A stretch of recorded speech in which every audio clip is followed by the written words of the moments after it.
klausimas, kokiu būdu bus, sakykime, įgyvendinta Ukrainos kapituliacija.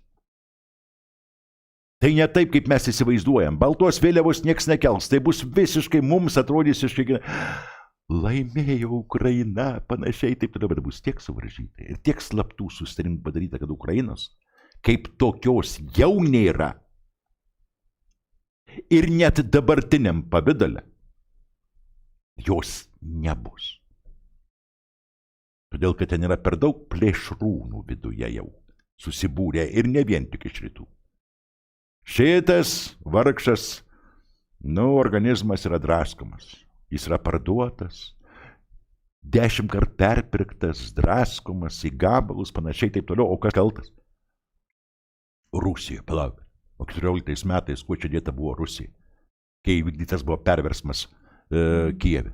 Kuo čia dėta buvo Rusija tuo metu? Oligarchai taip tarp savęs susiėdė.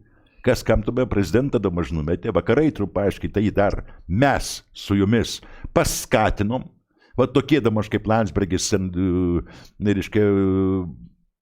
būtent mūsų Graužinienės, tai lakstėm, žodžiu, mėly žmonės, kada nors teks pripažinti, А вы объемитесь все, будьте едины, создайте Майдан по всей Украине, тогда вас никто не одолеет.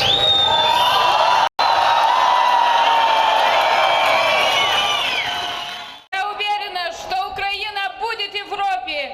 Путь этот трудный, но его надо пройти гордо. Будем підтримати, будем поддерживать, будем.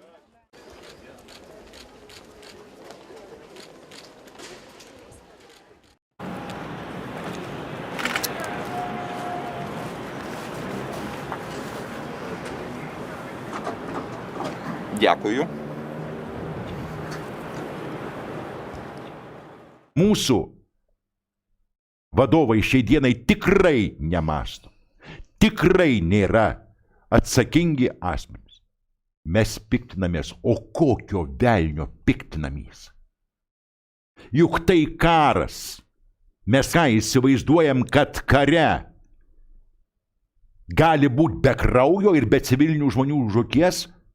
Ko mes piktinamės, tai stabdykimgi po 100 skalatuotų šitai. O nestaukim, kad padėsim kovoti iki paskutinio ukrainiečio kraujo lašo.